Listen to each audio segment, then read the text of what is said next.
In the last 10 days, there is a big news going on social media and other medias that two of the passengers on airindia, they behaved in a disgusting manner.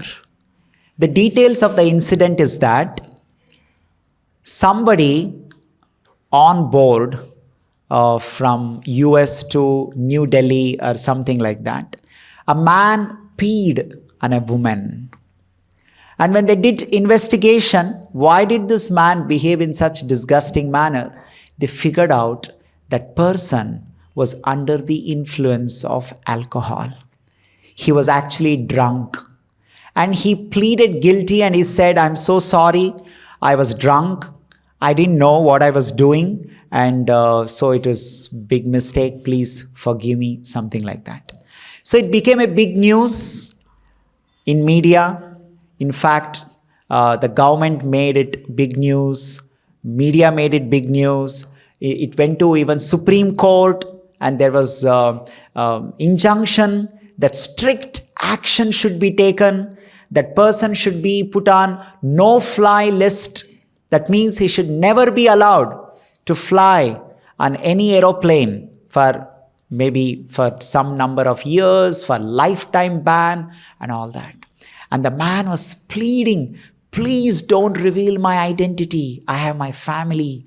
What will happen to them if they come to know? What will happen to my business?" And then today again, the father of that man was requesting that he has an 18-year-old daughter, her life will be spoiled. Please don't make it a big news and all these things. So when you hear this incident, when you get into details, why did this person behave like this?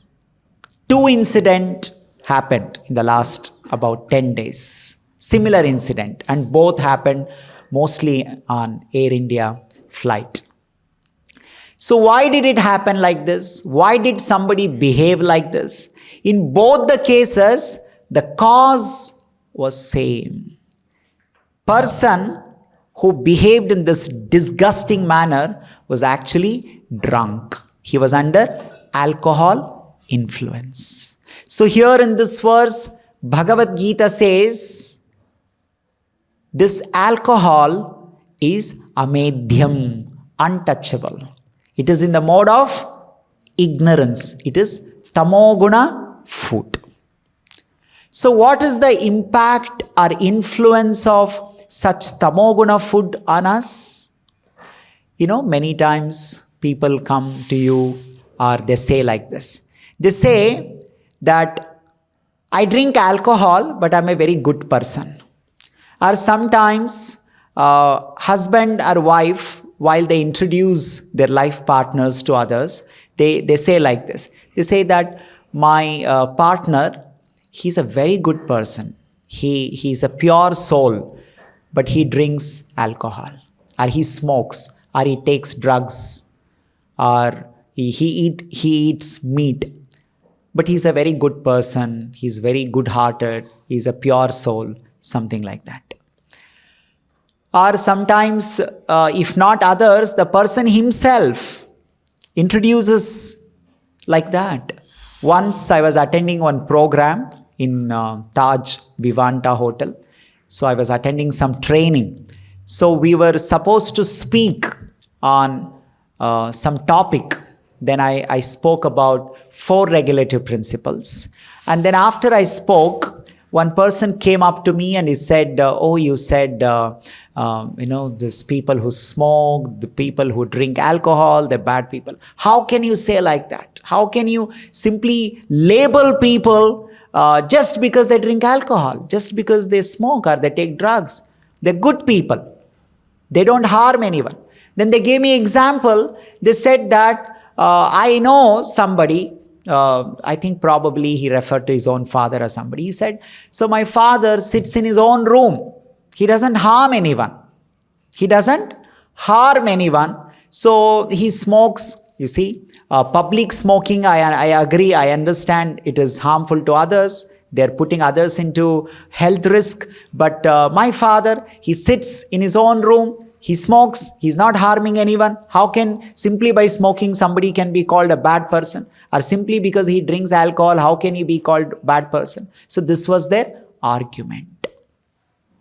So it sounds very logical, it sounds very good. Yeah, how can somebody be bad person simply because he drinks alcohol or takes drugs or takes any of these things? So we need to understand from Bhagavad Gita perspective.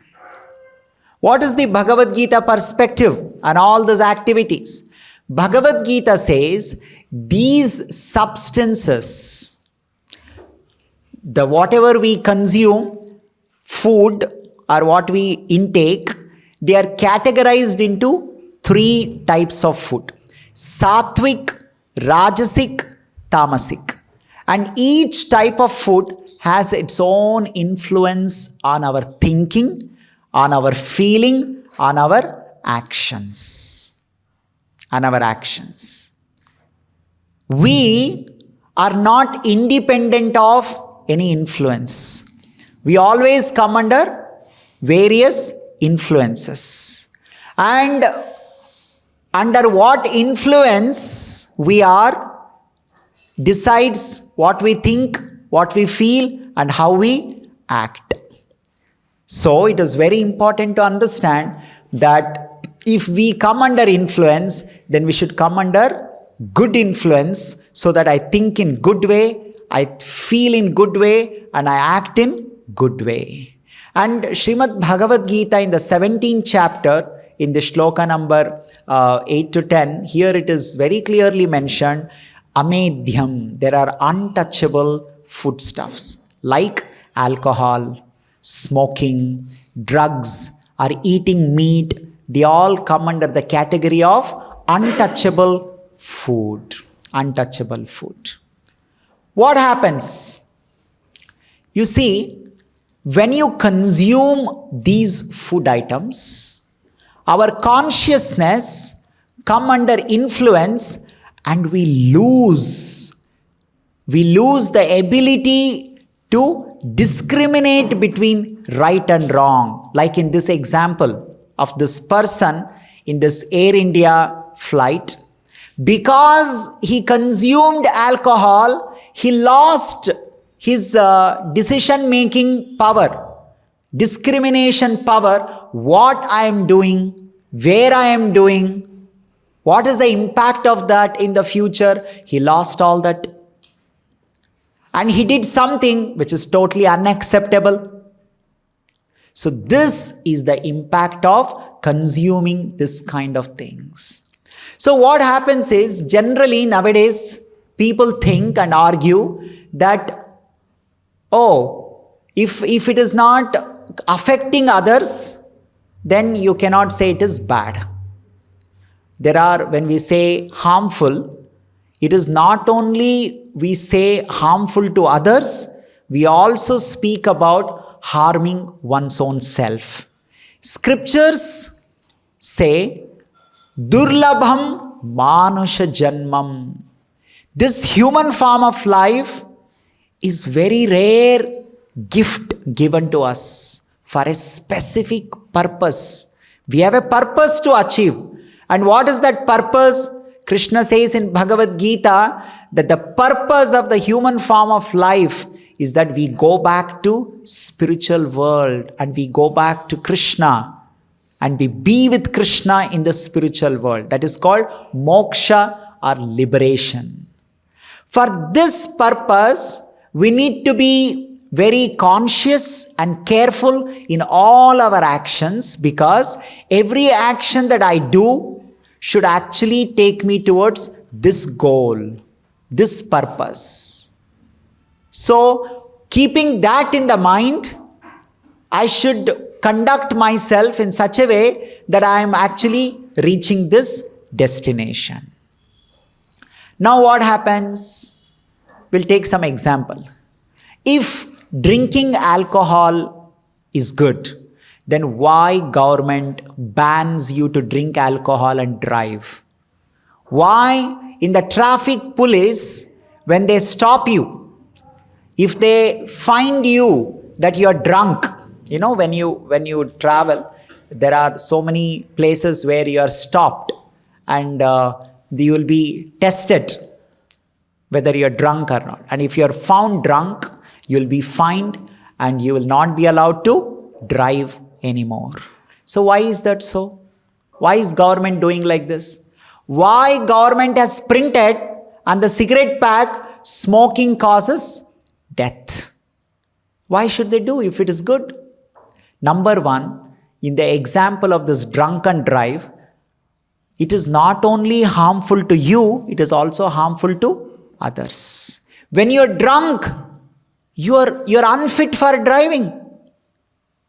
You may drive in a manner that is harmful to yourself and it is harmful to others. Most of the road accidents, if you see their case, you will see mostly it is drunken drive cases. The moment you are under the influence of alcohol, then you are unfit for driving. What is this driving? Driving is all about continuously making decision while you are in the vehicle. If you are unfit for making decision because you are driving, you're driving a vehicle. When you are driving a vehicle, you should always be careful whether you are driving in the right direction. Is it going at the right speed? Is it harming anyone else? Isn't it? Now what does Bhagavad Gita say? Just like how driving vehicle requires you to be in a proper state of mind, you cannot be under any bad or wrong influence. Like that, driving this body. What is this body? Bhagavad Gita says body is a vehicle. Lord Krishna himself says, Yantra Rudhani Mayaya. Yantra, it's a vehicle. A soul or Atma, Kathopanishad also says that Atma is actually driving this vehicle. We have been given this vehicle of human life, our human body. It is a vehicle given to us so that we can use this vehicle to go towards Krishna, to go towards moksha. Just like we have vehicle like car or aeroplane and you use that vehicle to reach your destination. Like that, we have received this vehicle called human body, which is a very precious vehicle.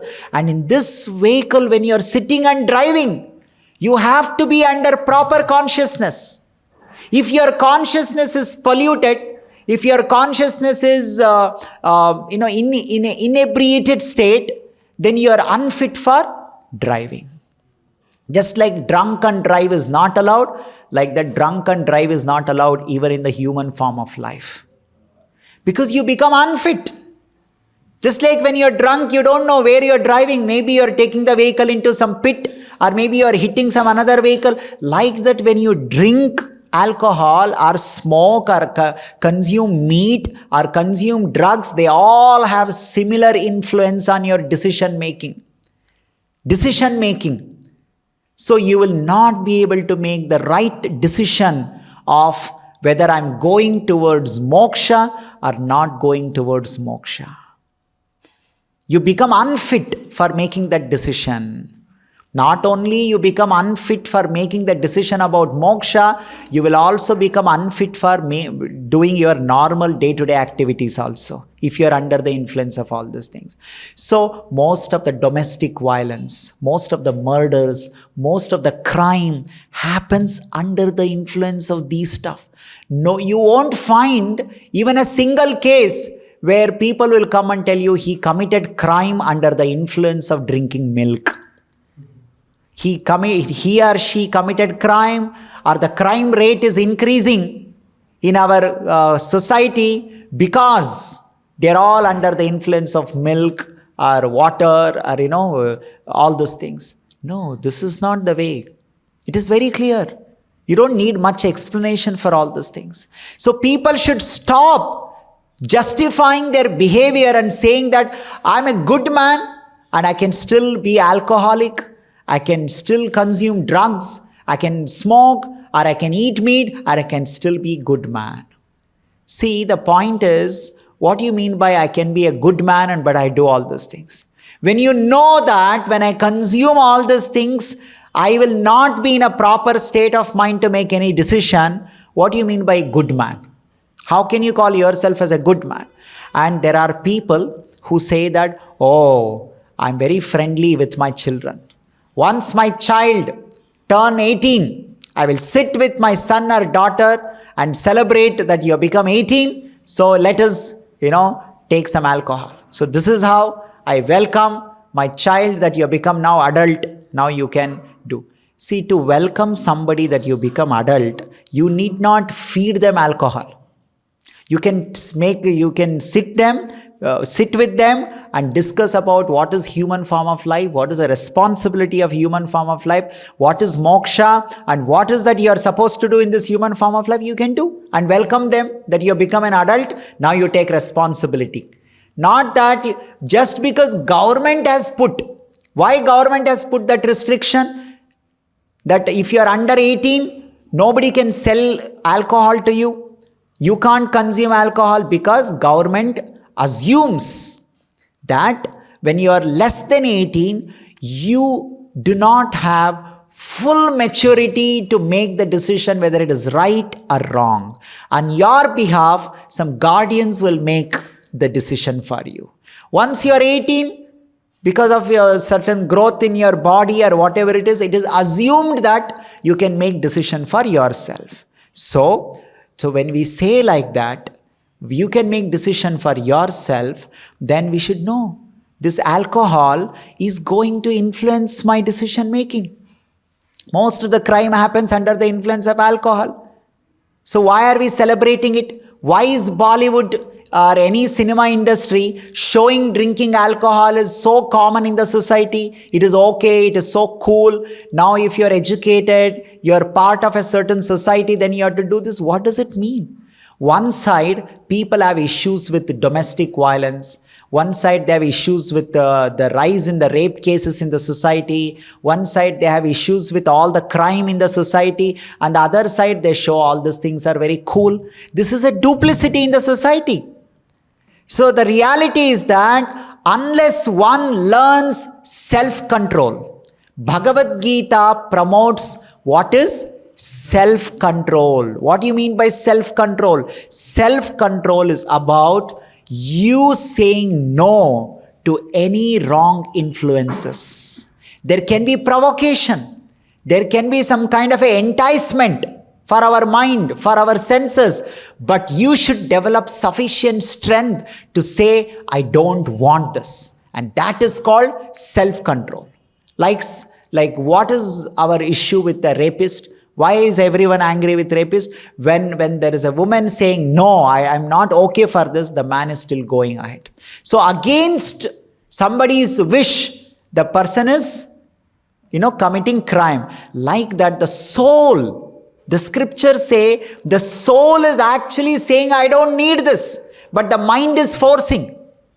Every time when we break regulative principle, when you consume alcohol, take drugs or eat meat or do any of these things, it is nothing but the mind, committing rape on the soul. The soul doesn't want this, but the mind is forcing. But one has to learn. One has to keep aside this. Stay away from such influences. So it is not okay. You cannot say that I can do all these things and I can still be a good man. Then why don't you say, he's a rapist, but he's a good man. He's a murderer, but he's a good man. No, what kind of a statement it is? What do you mean? Now you may say, oh, how can you compare rapist, murderer to simply somebody who is just smoking, drinking? You say, yes, it is not a fair comparison, but we should know it leads to that. It leads to that. Thinking leads to feeling, and feeling leads to actions. And action become our habits, and habits become character. So that means then I should be very careful. What influences my thinking, I should avoid. What influences my feeling, I should avoid. Not that, I can do anything, I can still call myself a good person. This person is a very good person. I was watching one interview of one celebrity, And that celebrity was remembering another celebrity who's no more and saying that, oh, is such a good friend of mine. So good, such a good person, such a pure soul. He should have not died so early. So what is the reason? Why did this person die so early? He was a habitual alcoholic. Means he drinks so much alcohol, and he was consuming so much alcohol, and he died. He died because of consuming excess alcohol. See, that person, he harmed himself and he killed himself because of consuming excess alcohol, and these foolish people are calling that person as pure soul. What do you mean by pure soul? Okay, you call soul, we can understand, because definitely that person is soul. But you're calling pure soul. How that person is pure soul? He destroyed his wonderful gift of human life before using it for a right purpose, simply by abusing the human body. By consuming alcohol, he destroyed his health, he killed himself, and these people are calling that person as a pure soul. So people have lost their intelligence. They're not able to understand who is called good person, who is not called good person. They're saying that no, he was a drunkard, he consumes alcohol, but he's a good person. Then you can say same thing, no, he's a rapist, but he's a good person. He's a murderer, he's a good person. No. By killing himself, how is he less than any murderer? Murder is not necessarily killing only others. In Srimad Bhagavatam, Shukadev Goswami says, Atmaha. Atmaha. Ha means killing. Atmaha means killing our own self is also sinful. Like we say, Atmahatya Mahapapa.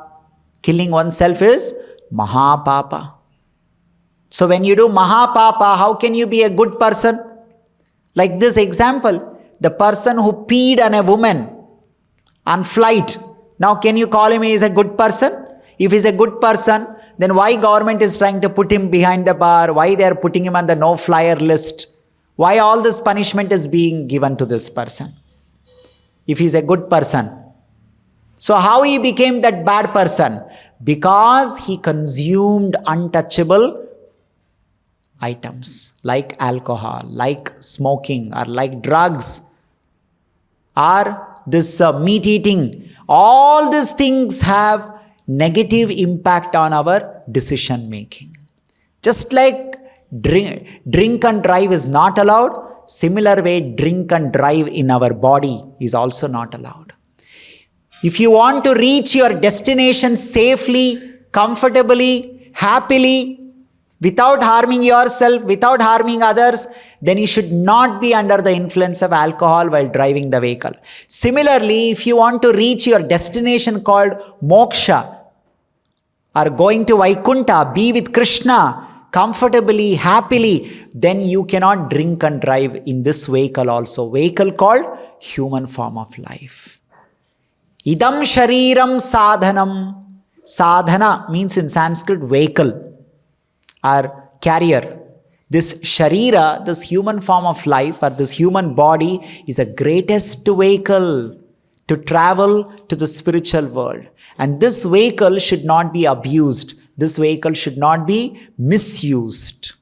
So this whole idea of people saying that I'm a good person but I just drink, I'm a smoker but I'm a good person, I consume drugs but I'm a pure soul, all this is rubbish and nonsense. And all those nonsense parents who say that I'm friendly with my children, once they turn 18, we sit together and we drink alcohol, we are so friendly. You should know that you are the most absurd nonsense parents if you are doing like that. Why? Because not only you yourself spoiling your body, spoiling your consciousness, and you are degrading your consciousness by not knowing what is this body meant for, and you are misleading your children also. Misleading your children. How can you say that because you have grown up now, let us drink alcohol? The growth symptom is not to do sinful activities. That is not the symptom of growing up. That is a symptom of degrading. The symptom of growing up means doing something for liberation, moksha, self-control. Forget about, okay, you may not believe in Bhagavad Gita, you may not believe in moksha, liberation, at least believe in self-control. What do you mean by self-control? If there is a vehicle, you need brake. That is the meaning of self-control. A vehicle, no matter whether it is Mercedes or Audi or whatever it is, or Fortuner, a vehicle without a brake is no more a Fortuner, it is unfortunate. So if you say, oh, I am driving a Fortuner car, your Fortuner car without a brake is become unfortunate for you. So all these criminals, this rapist, are those who are peeing on some people in the flight. They're all unfortunate. Why? Because they have lost the brake in their vehicle. And how do you lose your brake? Now if I tell you, come, we have a wonderful vehicle, drive this, but brake doesn't work. Nobody will be, interested to drive such a vehicle. So it's very scary vehicle. Like that, we are promoting nowadays in our society, among friend circle, among the relatives, just before the marriage. Sometimes now people are saying, oh, bachelorette party. They say, before marriage, they say it's a bachelorette party. They're saying that now first of all, the person was never bachelor. They have no idea what is the meaning of a bachelor. Bachelor means brahmachari. Brahmachari means one who maintained celibacy, self-control. He completely devoted his mind, body, words, speech for the purpose of spiritual practice. And such a person is called brahmachari or a bachelor. This fellow was never a bachelor. And now he is entering into some married life. So they have a bachelor party. And what does that bachelor party means? This is nothing but, alcohol party, drug party, and all kind of abuse happens in that party. And they celebrate it. What nonsense is this? So this cannot be cool. This is not cool. This cannot be cool in our society. And this all cinema industry, our social media, our advertisement industry, which is driven by the commercials, all money-minded people, they want to make it look like cool. It is not really cool. Like, even though the science says the smoking causes death, still people, smoke. That means you can imagine how they must be losing their intelligence. They have lost their intelligence. So, this incident that recently happened, that a man peeing on a woman, 70-year-old woman. This man is 31-year-old and is peeing on a 70-year-old woman on board in flight, very clearly tells what happens when you are under the influence of alcohol. What an educated man can do. What a responsible man can do. Yes, we are not saying that this person is not educated, is not responsible, but all that will go away the moment you come under the influence of this kind of tamoguna, consumables like alcohol, cigarette, drugs, or meat eating. They will take away your intelligence. Once buddhi nasha, next it is pranashyati. You will fall down. You will misbehave. And what do you mean by misbehave? It is harming yourself and harming others also. So this is very evident. You should be very clear. When people come and tell, he drinks but he's a good man. Never accept such bogus statement. Nobody can become a good person and do all these activities. It is just not possible. So that's why here Krishna is saying it is amedhya. Amedhya means untouchable. Which all come under this amedhya? So meat, yatayamam gatarasam puti. Any decomposed, smelling badly and old, pale, stale, like blood, urine, stool, meat, flesh. And then this, this the alcohol, which is, what is that called? It's processed food. So fermenting, that means you have to allow it decompose for a long time. So fermented, all this is come under tamoguna food. And the moment you come under tamoguna, your intelligence will degrade. And once you lose your intelligence, then you will lose everything. So we'll stop here. Grantara Srimad Bhagavad Gita ki, Jagat Guru Srila Prabhupada ki, Nitai Gaur Premanande.